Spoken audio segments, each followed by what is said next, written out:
고대 그리스에서는 위기보다 더 심각한 절체절명의 상황을 아포리아라고 하고 인문학에서 그 해답을 구했었는데요. 우리도 마찬가지입니다. 시대적 해법이 필요할 때는 역사를 돌아보게 되죠. 특히 조선의 정치는 지금과 다를 바가 없어서 자주 소환되곤 하는데요. 그런데 오늘은 조선시대의 왕 1인자가 아니라 2인자 참모가 주인공입니다. 참모로서 산다는 것은 어떤 의미였을까요? 신병주 교수께 정해봅니다.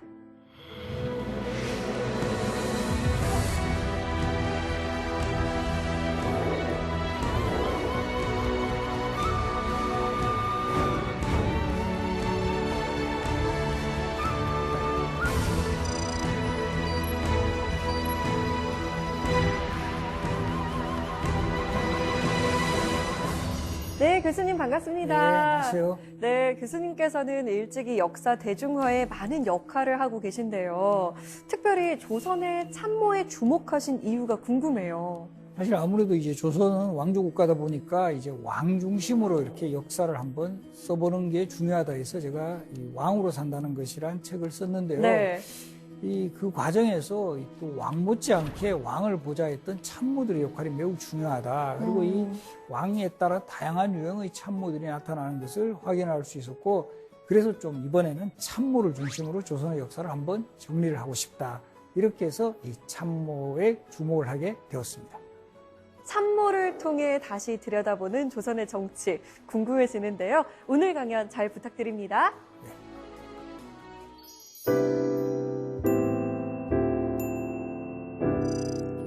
우리가 이 역사를 공부할 때도 아무래도 왕 중심으로 보다 보니까 왕은 그래도 어느 정도 알고 있는데 그 왕을 보좌했던 참모들의 역할에 대해서는 잘 모르는 경우가 많습니다. 그래서 이번 시간을 통해서 우리가 이 조선 왕조를 이끌어갔던 주요한 참모들의 유형과 더불어서 이들이 어느 시대에 어떤 모습으로 활동을 했는지, 그리고 그 활동이 가지는 역사적 의미까지 한번 살펴봄으로써 조선에서 이런 인물들이 배출이 되어서 역사에서 안정과 위기의 시기를 돌파해 나갔구나라는 이런 점을 한번 흐름으로 파악해 보시는 게 상당히 의미가 있을 것으로 생각을 합니다.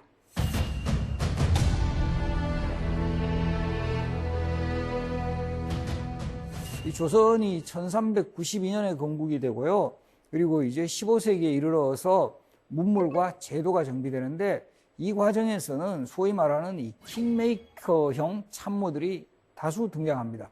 우리 대표적으로 이 태조를 왕으로 만든 인물 정도전. 정도전은 사실은 고려 말 사람이죠. 고려 말에 이제 성장을 해서 당시 새로운 사상으로 흡수한 성리학 이념을 바탕으로 뭔가 세상을 바꿔봐야 되겠다. 그러려면 혁명이 필요하다. 이런 판단에서 결국은 혁명을 하려면 그 무력, 군사력이 있어야 한다라는 그런 판단에서 당시의 고려 말 정말 999 영웅으로 이름을 떨치고 있었던 이성계와의 만남을 통해서 무력을 확보해서 마침내 조선 건국에 성공을 합니다. 고려 말에서는 혁명가로, 그리고 우리 조선 건국 이후에는 바로 이 왕조의 설계자이자 건국자로서 아주 중요한 역할을 하는 인물이 정도전인데, 이 정도전이라는 참모가 아주 중요한 역할을 했던 점은 고려 왕조에 비해서 조선 왕조가 확실하게 여러 지표에서 훨씬 고려 시대보다 더 나은 지표들, 대표적으로 이 토지 제도에 있어서 공개념이 강조된다라든가, 과거 제도에서 상당히 일반 백성들까지 응시가 가능하다라든가, 이런 시스템에서 아주 고려를 뛰어넘는 이런 여러 가지 제도를 확보를 해 나갑니다. 그리고 이 정도전은 스스로도 이런 자부심을 가져요. 그 당시에 이 조선시대까지도 중국 역사에서 최고의 왕과 참모의 관계를 누구를 거론하냐 하면 한나라를 건국한 한고조와 장량이라는 참모를 거론을 하면서 한고조가 장량을 잘 이용을 했다. 이런 표현을 했는데, 정도전은 정말 약간 술을 좀 드셨을 때나 이럴 때 사석에서는 한고조가 장량을 이용한 것이 아니라 장량이 한고조를 이용을 했다. 이게 무슨 말이냐 하면 태조 이성계가 정도전 자신을 이용한 게 아니라 정도전이 오히려 이성계를 잘 이용을 해서 조선 건국에 성공할 수 있었다라는 이런 자부심을 가져요.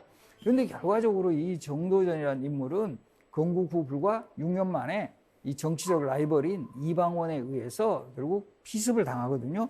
그렇게 되는 원인은 정도전은 조선이란 나라는 기본적으로는 왕보다는 신하가 더 중심이 돼야 된다고. 왜냐하면 왕은 세습되는 존재니까 이 경우에 따라서는 세종과 같은 능력 있는 왕이 배출될 수도 있지만 경우에 따라서는 연성군 같은 이런 왕이 배출될 수도 있다는 거죠. 이것을 막기 위해서는 한 나라에서 가장 능력 있는 재산, 자신과 같은 인물. 그리고 실제 태조는 정도전에게 상당히 그 모든 것을 맡겼기 때문에 조선 건국의 마스터 플랜을 짰던 인물이 정도전입니다. 그래서 우리 지금 이 한양천도라든가 이 서울에 지금 있는 우리 경복궁, 바로 이 조선 왕조의 그 정궁이자 법궁인데 이 경복궁을 완성한 것도 정도전. 그리고 우리 이렇게 서울 이 북악산 또 낙산, 인왕산 이렇게 둘러서 한양도성을 쌓았는데 이 한양도성의 건설 책임자도 정도전이었다.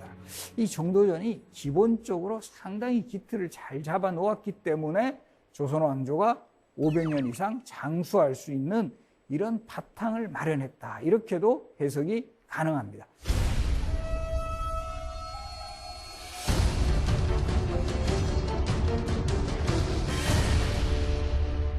정도전과 같은 그 조선 초기에 창업한 이 태조 이성계를 도운 이 킹메이커, 이런 역할을 바로 이 태종에게 있어서는 하륜이라는 사람이 하게 돼요.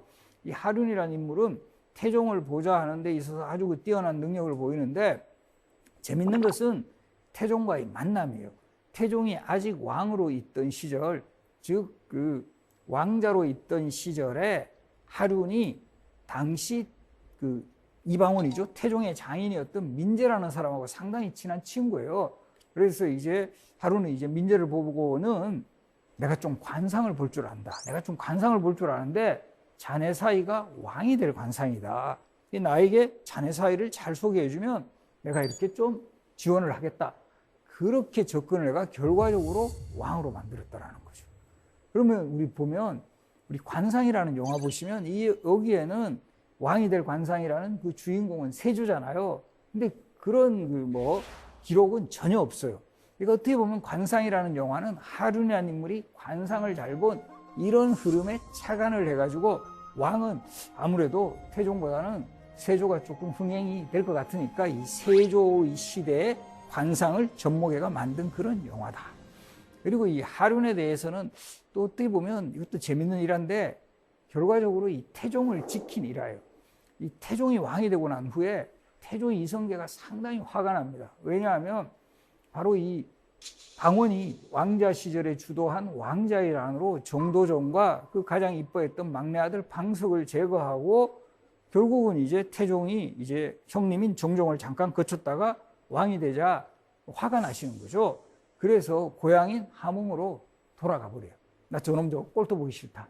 이 태종 입장에서는 왕이 돼가지고 일반 백성들에게는 저 나라에 충성하고 부모에 효도하라 막 6.25 윤리 이념 막 강조하는데 백성들 생각에도 자기는 아버지 늙은 아버지 저 함흥에 거의 방치해 놓고 우리한테는 왜 저렇게 효를 강조하느냐, 이게 요즘 표현을 하면 말빨이 안 서는 거예요. 그래서 태종이 아버지를 모셔오게 하기 위해서 함흥으로 사신을 보내는데 이 태조 이성계가 화가 나서 그 사신들을 다 죽여버리죠. 이렇게 해서 나온 유명한 사자성어 뭐가 있죠?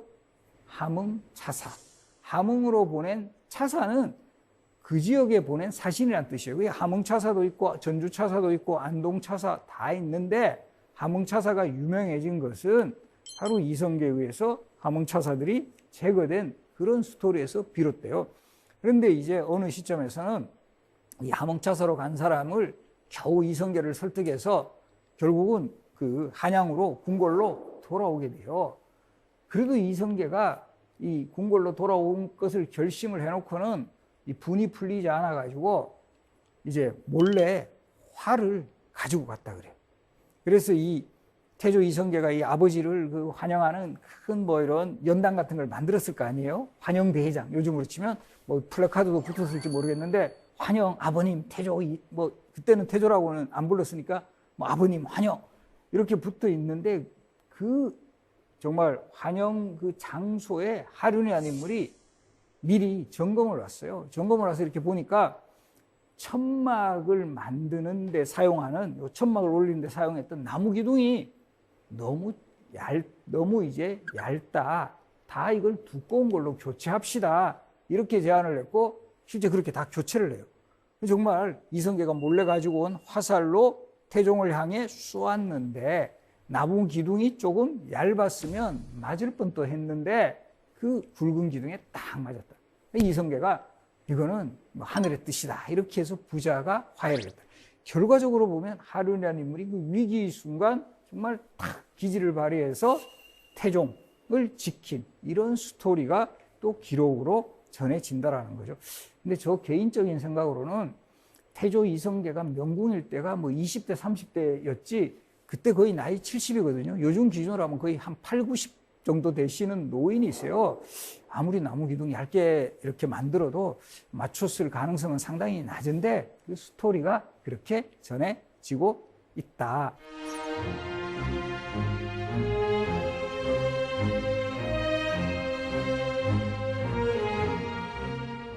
세종이라는 왕은 정말 대단했던 게 본인도 뛰어난 능력의 소유자였지만 정말 능력 있는 인재들, 요즘 표현을 하면 다 주변에 이 참모들로 드림팀을 만들어요.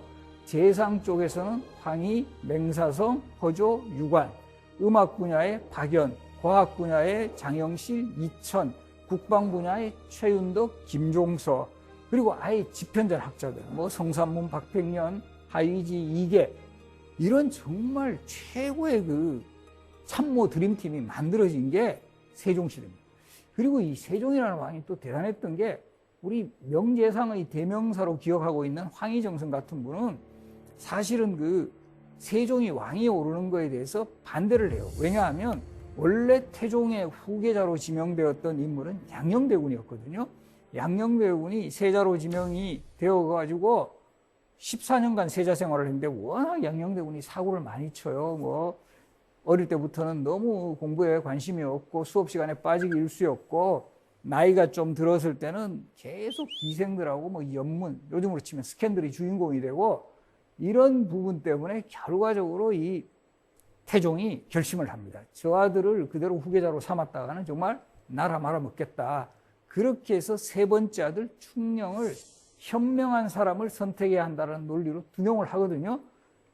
그때 이 황희정성은 반대를 해요. 이렇게 한번 원칙을 어기면 또 이제 이 문제가 발생할 수 있습니다. 그래서 이 태종이 화가 나가지고 황희정성을 유배를 보내는데 이 황희정성은 세종이 왕이 올랐다라는 소식을 듣고는 이제 뭐 나는 정치 인생 끝났다 이렇게 생각하고 있는데 손을 내미는 거죠. 이 경은 이러이러한 능력이 있으니까 특히 황희정성이 어떤 점을 세종이 평가하냐 하면 참모로서 황희의 능력 중에 크게 두 가지를 딱 지적을 합니다. 경은 저울과 같은 존재다. 요즘으로 치면 정치적 균형 감각이 있다. 또 하나 지적하는 게 경은 시초, 점을 칠 때 뽑는 풀과 같은 그런 능력을 갖췄다. 우리 요즘 표현을 하면 적절한 정책, 요거를 딱딱 이렇게 올린다라는 거죠. 바로 이런 그 황희의 장점을 바로 이제 정확히 알고 포용의 리더십. 한때는 나를 반대했던 사람이긴 하지만 나라에 필요하면 이런 사람들은 충분히 등용할 수 있다라는 결국 이 세종의 이런 그 포용적인 리더십에 의해 황희정성은 다시 명재상이 될 수 있었다라는 사실도 잘 기억해 두셨으면 합니다.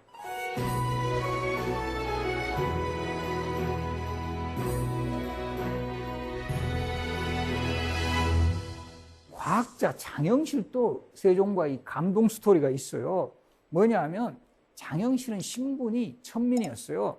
어머니가 부산 동래연의 관기다 이렇게 기록이 되어 있는데 관청에서 일하는 기생, 조선시대 이 기생의 신분은 천민이었고 당연히 그 아들도 천민이에요. 아버지도 별로 신분이 좋지 않았어요. 중국의 원나라의 소주 항주 출신이다.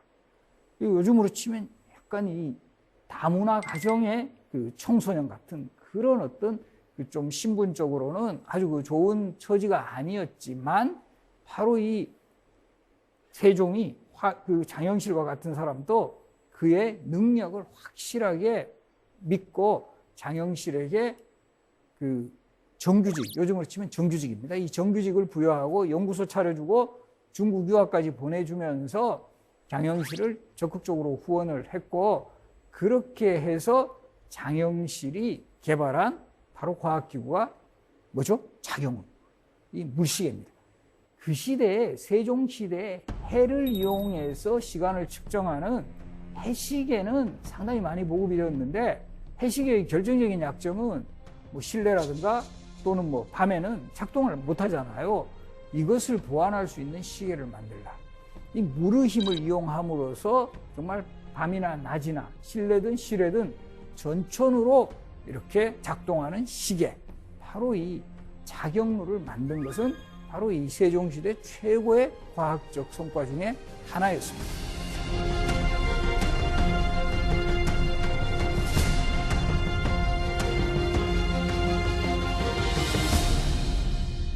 그리고 이 세종시대에는 집현전이라는 연구기관을 설치해서 아주 능력 있고 정말 의욕적인 이런 학자들을 대거 이제 양성을 했는데, 집현전에서 성과도 엄청나게 많았어요. 세종시대 뭐 훈민정음 창제라든가 각종 편찬 사업에 아주 그 중심적인 그야말로 연구센터 역할을 했던 곳이 집현전이었는데, 그 집현전은 사실은 36년만 존속하고 세조 때 집현전이 폐지가 됩니다. 그 이유는 뭘까요? 바로 이 집현전 학자를 중심으로 단종 복위운동을 전개했다. 바로 이 단종을 정말 결과적으로 폐위시키고 왕위를 찬탈한 그 세조의 모습에 대해서 이것은 성리학의 의리나 도덕 이런 정신에 어긋나는 것이다 라고 해서 이 성삼문, 박팽년 이런 사람들을 중심으로 단종 복위운동을 전개하는데, 그 중심에 사실 집현전이 있었다라는 거예요. 그러다 보니까 이 세조 때는 집현전이 단종 복위운동의 중심지다라고 해서 바로 폐지해버린다. 그러나 오히려 역사의 승리자는 이 단종 복위운동에 적극적으로 참여했던 이 성삼문 등은 사육신으로 충신의 대명사로 조선시대는 물론이고 지금까지도 널리 기억이 되고 있습니다.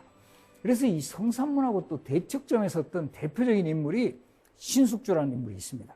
그래서 이 신숙주는 사실은 이 성삼문하고 그야말로 절친이었어요. 그래서 이 세종 때 훈민정음을 창제하시고 이 3년여의 준비 기간을 거쳐 반포하는 과정에서는 두 사람이 요동에 와 있던 황찬이라는 중국의 언어학자를 만나러 가기도 했고 정말 친한 친구 사이였는데, 결국은 세조가 왕위를 잡은 후에는 서로 다른 길을 걸어갔다. 이 성삼문은 세조에게 저항하는 그런 길을 걸었다면, 신숙주는 세조 시대의 정권에 협조를 해서 상당한 어떻게 보면 능력을 발휘해요. 그래서 이 신숙주는 한동안은 또 변절의 아이콘으로 많이 인식되기도 했어요. 그 대표적인 게 우리 잘 이렇게 쉬는 나무를 뭐라 그러죠? 숙주나물이라 하잖아요. 이 숙주나물의 유래도 근데 사실 좀 아마 많은 분들이 놀라운 게 되는 것은, 신숙주가 조선 전기 그리고 이 16, 17세기까지도 그렇게 욕을 먹지는 않았어요. 오히려 조선 전기에 특히 세조 때 이 문물 편찬이라든가 여러 가지 정치 문화 정비에 아주 큰 역할을 했던 이런 면모가 상당히 강조가 되었는데, 이 신숙주가 오히려 변절자의 이미지로 기억된 것은 조선 후기에 와서 성삼문이 복권이 됩니다.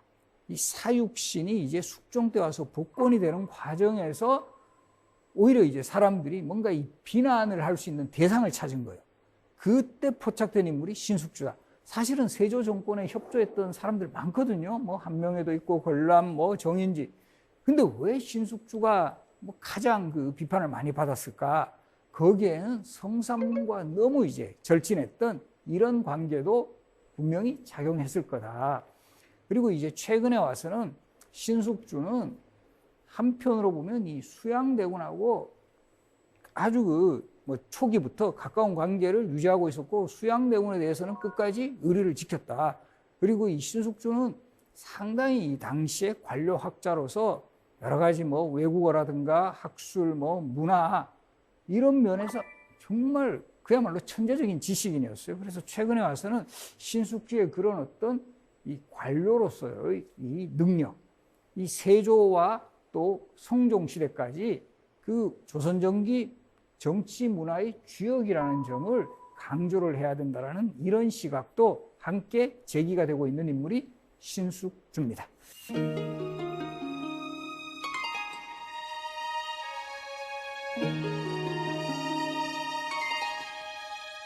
15세기에 이런 신숙주와 같은 인물과 더불어서 상당히 관료로서 많은 업적을 남기는 그런 인물들이 등장을 하는데요.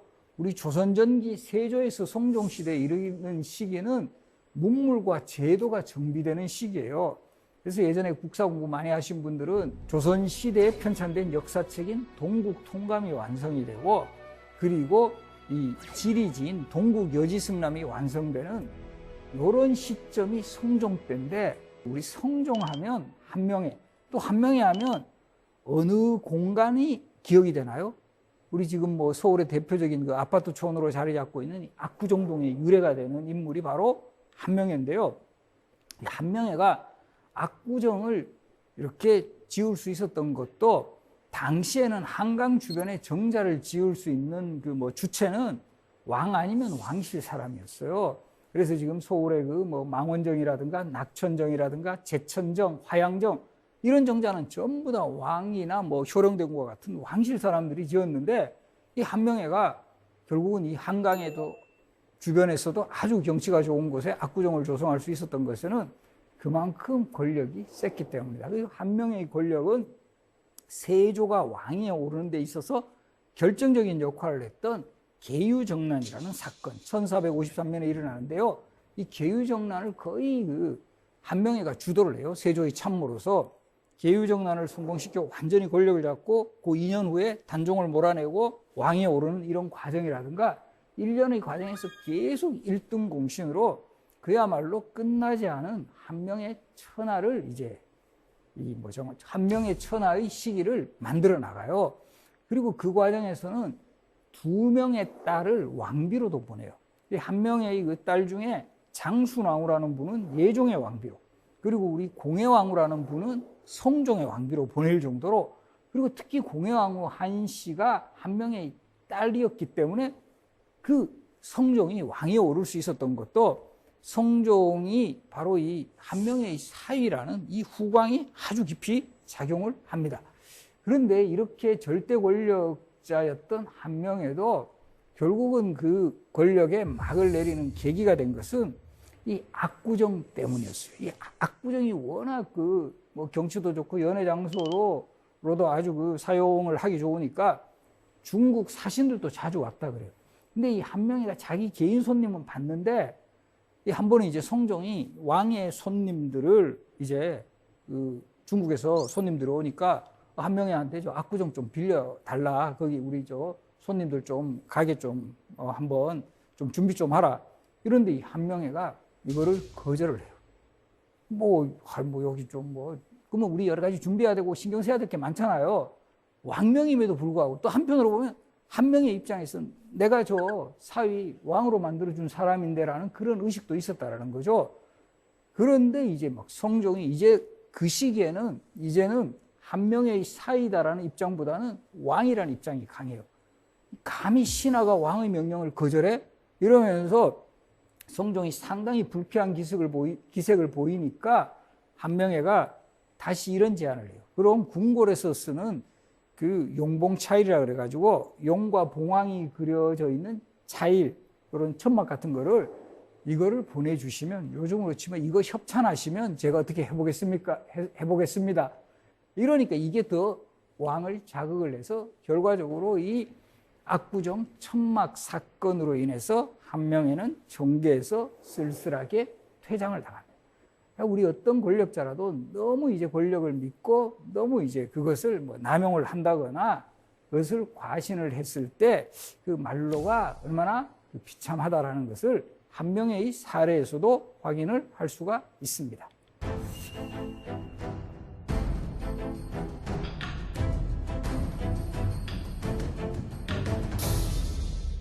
조선도 이제 500년을 존속하는 그런 상황 속에서 위기의 순간도 있었죠. 특히 쫓겨난 왕들, 아마 기억을 하실 겁니다. 이 연산군, 광해군.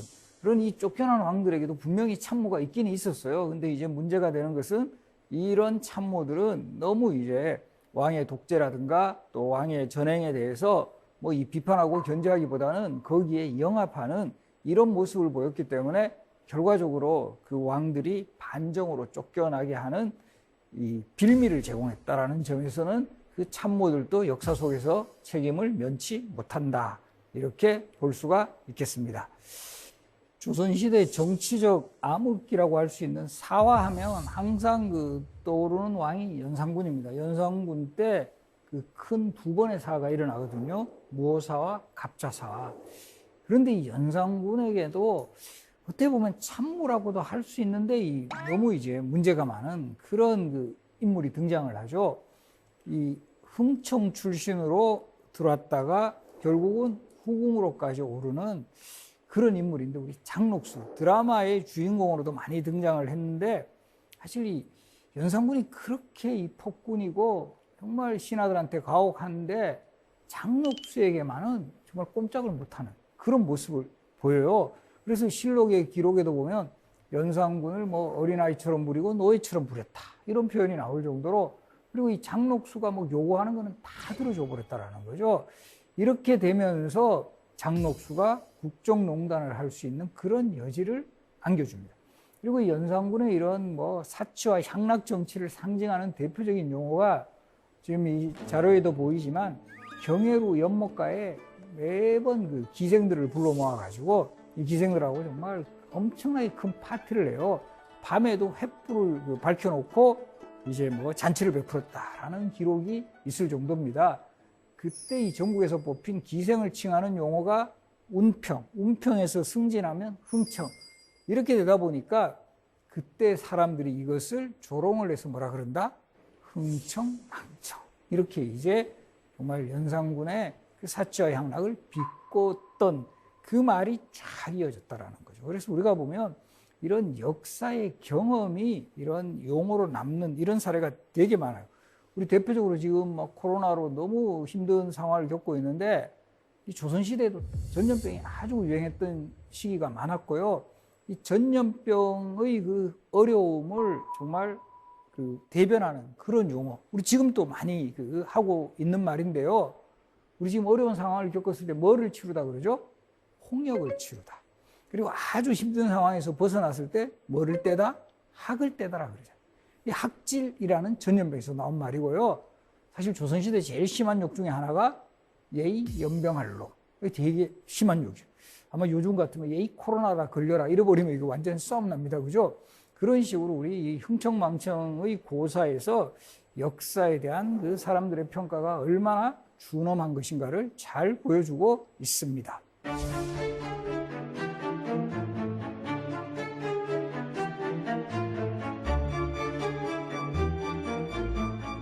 이 조광조도 한때는 중종의 왕의 남자라고 불릴 만큼 뭐 최고의 인물이었어요. 이 중종이 조광조를 파격적으로 등용을 해서 요즘에 검찰총장에 해당하는 대사원에까지 임명하면서 개혁 정치를 진두지휘하게 하는데 어느 시점에서 이 중종하고 서로 대립이 되는 거예요. 이 조광조가 추구하는 어떤 개혁 정치의 화살이 훈구파에게도 향해져 있었지만 상당히 왕을 정치적으로 부담스럽게 하는 이런 상황으로 계속 몰리자 결국 중종이 바로 1519년 하룻밤에 조광조를 갑자기 구속을 시켜가지고 붕당을 만들었다라는 죄목으로 결국은 전라도 능주에 유배시켰다가 결국 그곳에서 사약을 내립니다. 그래서 이런 상황들을 보면 한때는 정말 개혁가로서 정말 왕의 신임을 받은 최고의 관리로서 승승장구하다가 왕하고 이제 대립이 되면서 이것도 어떻게 보면 왕권과 신권의 갈등이에요. 그래서 이 조광조와 이 중종이 갈등을 일으키는 큰 원인 중에 하나가 조광조가 경연을 상당히 요구를 합니다. 그리고 항상 왕이 학습을 해서 이 성군이 돼야 된다. 이런 부분들이 처음에는 좋은 의도로 받아들여지다가 나중에는 이게 도대체 나를 압박하는 거 아니야? 누가 왕이냐 이거죠. 그런 부분에서 결국 중종과 조광조는 갈라질 수밖에 없었고 결국 조광조는 기묘사로 사약을 받고 희생이 되지만 또 중요한 것은 바로 이 조광조 사후에 조광조의 그런 성리학이라든가 조광조가 추진했던 개혁 정치를 계승하려는 그런 세력들이 계속 이제 이어지면서 조광조는 훗날 그 조선시대 학자들의 최고의 영예 중에 하나가 성균관 문묘에 공자와 함께 배양되는 거예요. 이 성균관 문묘에 종사되는 5명의 현인, 오현이라고 하는데 그 중에 조광조가 포함이 됩니다. 왕의 의지로 하루아침에 선봉장이 되었다가 또 하루아침에 좌천이 됐잖아요. 이 참모의 운명이 참 얄궂다는 생각이 들어요. 조광조의 경우는 특히 그렇죠. 정말 그 전날까지 자신을 최고로 신임했다고 생각을 했던 네. 왕이 바로 자신을 이제 구속시켜가지고 결과적으로 이제 사역을 내리거든요. 이 조광조는 유배지에서도 분명히 이것은 잘못된 것이다. 왕이 나를 풀어줄 것이다. 이렇게 생각을 했는데 그럼 결과적으로 그 원인은 뭐냐? 결국 왕권에 도전했을 때 그때는 아무리 측근이라도 결과적으로 이 제거할 수밖에 없는 그런 상황이고 또 조광조와 같은 경우는 중종이라는 왕이 기본적으로 좀 변덕이 심했던 것 같아요. 그러니까 결과적으로 이 참모의 운명이라는 것은 왕의 능력에 의해서 좌우될 수도 있다라는 것, 이것도 기억을 해둘 필요가 있을 것 같습니다.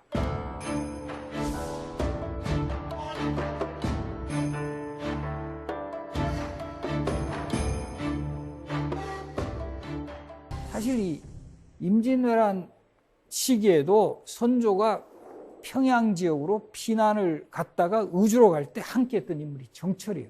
그래서 우리가 정철이라는 인물은 아마 이 국어 시험에 많이 나오는 관동별곡이라든가 이런 자료 때문에 국문학의 뭐 최고 인물이다 이렇게 꼽고 있는데 사실 정철은 선조의 대표적인 이 참모 역할을 했던 인물이에요. 근데 이 정치인 정철은 너무 이제 강경 노선을 걷는 정치인이었기 때문에 적도 많았어요.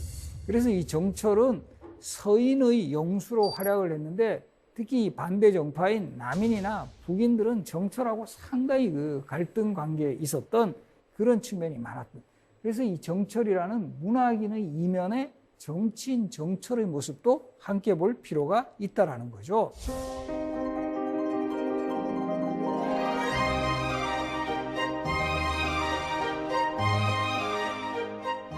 그리고 임진왜란 때 정말 그 헌신하는 이런 모습을 보이는 많은 의병장들이 등장하는데 그 중에 또 한 명이 조원입니다. 조원은 관료이기도 하면서도 정말 국난의 시기에 의병을 일으켜서 최후까지 저항하다가 결과적으로 지금의 이 금산 전투에서 대거 이제 그 병력들과 함께 희생을 당하시죠. 그래서 지금 또 이 금산에 가면 700의총이라 해서 조원과 더불어 싸웠던 의병들의 무덤이 만들어져 있습니다. 그리고 이제 이 임진왜란이라는 이 국난의 시기에 바로 일본군의 선봉으로 들어왔다가 우리 조선에 귀한 장군이 있어요. 김충선이라고. 일본 이름은 사야가인데 바로 이 선조 입장에서 보면 조선에 투항을 하니까 상당히 충성스럽고 고마운 사람 아니에요? 그러다 보니까 이름을 충선으로 하사를 합니다. 그리고 이 김충선은 일본군의 선봉장에서 조선군 장수로 변모를 해가지고 상당히 이 정과를 올리기도 해요. 이 귀하인의 아주 효시가 될 수 있는 이런 인물인데 우리 역사 속에서도 귀하인의 활약이 두드러지는 경우가 많습니다. 대표적으로 우리 과거 제도를 고려에 처음 실시하게 한 인물, 쌍기라는 인물이 있어요. 이 사람 그 중국의 후주 출신 귀하인이었고요. 바로 이 김충선. 그리고 이 서양인 중에서는 인조 때 제주도에 표류해 왔다가 결국 조선에 귀한 인물. 하멜은 아니에요. 하멜은 탈출했죠. 이 네덜란드인 벨테브레라는 사람이 있어요. 얀 벨테브레니까 요 성을 하사할 때 비읍으로 시작하는 성 중에 박씨, 그리고 얀으로 시작한 이름이 이제 얀이니까 박연. 그래서 이 벨테브레가 박연으로 된 이 서양인 중에서 아주 그 최초의 귀하인이라고 할 수 있는 사람이고요. 지금 또 우리 보면 특히 스포츠 분야에서 상당히 귀하인들이 많이 이제 활약을 하고 있는데, 이런 어떤 귀하인들이 역사에서 활약했던 이런 뿌리들을 찾아가 보면 또 매우 흥미롭습니다.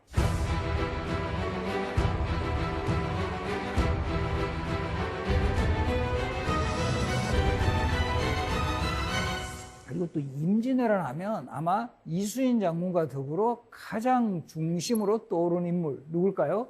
우리 유성룡 선생이 있습니다. 서해 유성룡. 바로 이 유성룡은 임진왜란이 끝난 이후에 자신이 영의정으로서 또 이 전시정부의 그 책임자로서 여러 가지 그 경험들을 기록으로 남깁니다.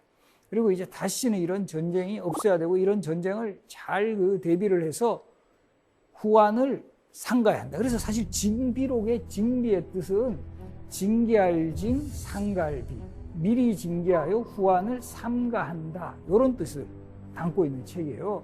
그래서 이 임진왜란이 끝난 이후에 유성룡이 고향인 안동 하회마을에 가서 집필한 바로 그 책입니다. 그리고 이 징비록을 통해서 그 임진왜란의 어떤 경험을 다 알려줌으로써 우리의 어떤 대비책을 세우는 이런 저수를 남겼다라는 점에서 유성룡은 실제 전쟁 상황에서도 정말 그 최전선에서 활약을 했고, 전쟁이 끝난 후에도 이런 명절을 남긴 그런 또 인물로 기억이 되고 있습니다.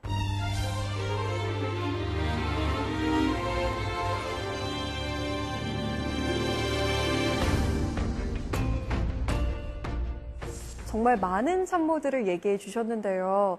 교수님께서 생각하시는 참모 중에 참모는 누구인가요? 제가 이런 질문을 상당히 많이 받았어요. 아무래도 참모 뭐 강의라든가 뭐 책에서도 이제 뭐 분명히 이제 1등을 좀 꼽고 싶어 하는 그런 성향이 있잖아요. 그때 제가 이제 항상 거론했던 인물이 오리 이원익이라는 분인데, 선조에서부터 인조, 광해군 인조 때까지. 사실 이때 선조, 광해군, 인조가 다 정권의 성격이 다 달라요. 그런데 바로 이원익 같은 사람은 필요할 수밖에 없었다라는 거죠. 어떤 왕이라도 옆에 두고 싶었던 참모. 정말 그야말로 국가의 이익이라든가 민생을 위해서 모든 것을 헌신했던 그런 인물이에요. 뭐 대동법을 실시한다라든가, 또 임진왜란 때는 국방에서 아주 그 최일선에서 활약을 했고, 그럼에도 집은 정말 가난하게 사셨어요. 겨우 비나피하는 초가집에 사니까 인조가 이것을 알고 집을 하사합니다. 바로 이 집이 관감당, 이원익이라는 인물을 잘 보고 이것을 느껴보라라는 뜻으로 볼관 느낄감, 이 관감당이라는 당호를 하사했는데요. 그 관감당의 모습은 지금 광명시에 가면 바로 오리 이원익 선생의 관감당이 지금 이렇게 잘 남아 있어서 한번 찾아가 보시면 좋을 것 같습니다.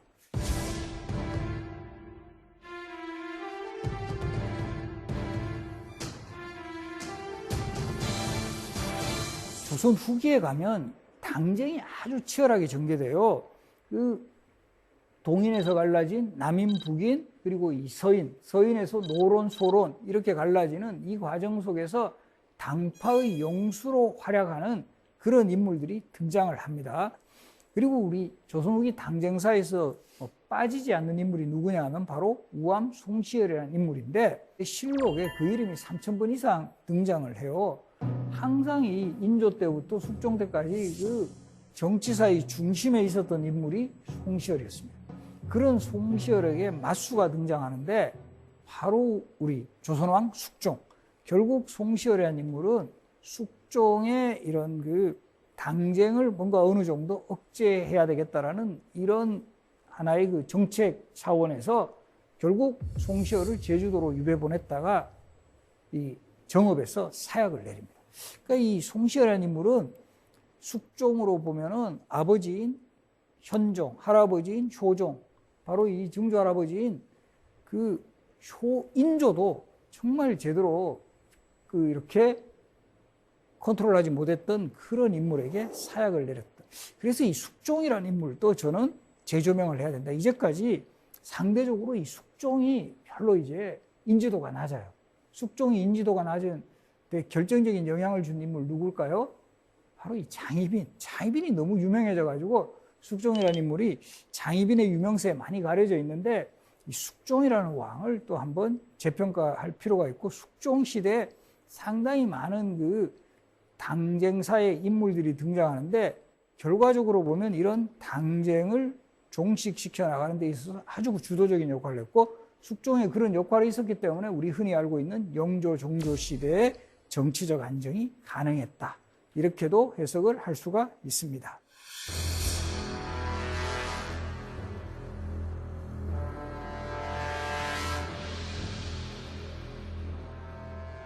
이 참모 중에 또 참모로 꼽을 수 있는 사람, 다산정약용. 우리가 다산정약용 선생 하면 실학자로 많이 알고 있는데, 사실은 정조 시대에 정조를 보좌하는 대표적인 참모였습니다. 그래서 이 정조가 수원화성을 건설을 하거나 또 이 수원에 행차를 하실 때 한강에 배다리를 설치를 해요. 이 배다리 설치하는 데 있어서 정약용이 가장 큰 역할을 했던 인물 중에 한 명이었고요. 특히 이 정조 때 그 형조 참의로 있으면서 요즘으로 치면 수사관으로서도 아주 큰 역할을 했고, 또 의사로서도 아주 돋보이는 그런 역할을 하면서 정조 시대에 그야말로 빛나는 참모 역할을 했는데, 이 정조 승하 후에 안타깝게도 유배의 길을 걸어갔고, 오히려 그러나 정약용 선생은 그 유배를 기회로 활용해서 그 유배의 시기에 자신을 이제 정리하고 학문을 완성하는 계기로 삼았습니다. 그래서 18년간의 유배 생활을 통해서 우리가 알고 있는 위대한 실학자 정약용이라는 이름을 확실하게 각인시켰다. 정조 시대는 참모, 유배 시절에는 실학자라는 길을 걸었던 인물이 다산 정약용 선생이었습니다.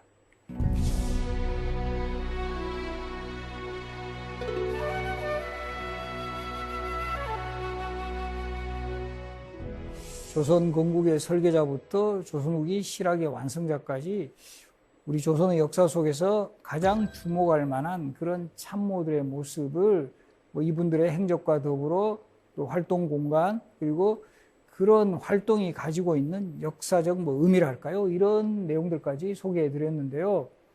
아마 이 강의 들으신 분들은 상당히 지금의 시대하고 닮아 있는 그런 참모들의 모습을 떠올릴 수 있었을 거예요.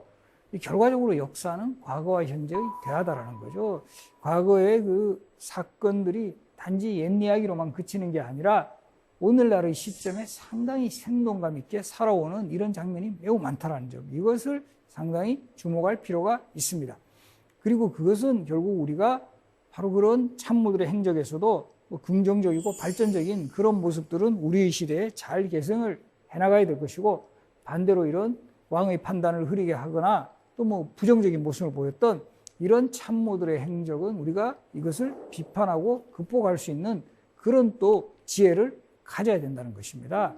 이런 관점을 가지고 우리 한번 이 조선시대의 이런 인물들을 다시 한번 살펴보는 것 아주 의미가 있지 않을까, 이렇게 생각을 합니다. 강의 여기서 마무리하겠습니다. 감사합니다.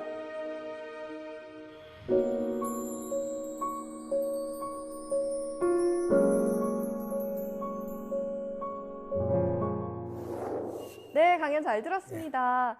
역사는 현재를 비추는 거울이라고 하는데 참모야말로 군주의 거울이라는 생각이 드네요. 오늘 사생의 공동체 여러분께서 질문을 미리 보내주셨는데 한번 볼까요? 하대성님의 질문입니다. 참모를 동경하는 건 결국 왕이었는데요. 조선시대 중 가장 참모를 잘 활용했다고 생각하는 왕은 누구라고 생각하시나요? 역시 세종이죠. 우리 역사 속 최고의 성공이라고 할 수 있는 세종은 본인도 뛰어난 능력의 소유자였지만 참모들을 최대한 활용을 해서 이제 그 정책을 맡기고, 특히 집현정과 같은 그런 참모들을 양성하는 기관을 설치했다라는 점에서는 역시 세종이라는 왕이 최고의 또 참모를 잘 등용했던 왕이었다, 이렇게 볼 수 있습니다. 괜히 세종대왕이 아니네요, 네. 정말. 다음 질문 받아보겠습니다. 황상균님의 질문입니다. 조선시대는 무궁무진한 이야기 천국 같습니다. 보다 쉽게 역사에 접근하는 방법은 무엇일까요? 근데 뭐 요즘은 역사를 다루는 여러 가지 그 뭐 매체들, 뭐 여러 영상 자료 같은 것도 좀 쉽게 접근할 수 있으니까 그런 내용들을 통해서 한번 본 후에 이제 현장을 직접 한번 찾아보시라. 오. 바로 그런 그 관련 현장들을 직접 밟아보면 네. 이세종께서 이 집현전을 설치한 곳이 이곳이고 뭐 종조가 이 수원화성을 설치한 이유가 무엇인지 이런 게 참 느낌이 온다라는 거죠. 그래서 저는 이런 좀 넓은 역사 속 현장으로 이제 한번 발을 내딛는 순간 이 역사가 더 가까이 올 수 있다. 이렇게 생각을 합니다. 네, 오늘 교수님의 강연 덕에 조금 더 새로운 시각으로, 조금 다른 시각으로 조선의 정치를 바라본 것 같습니다. 오늘 강연 잘 들었습니다. 감사합니다. 네, 고맙습니다.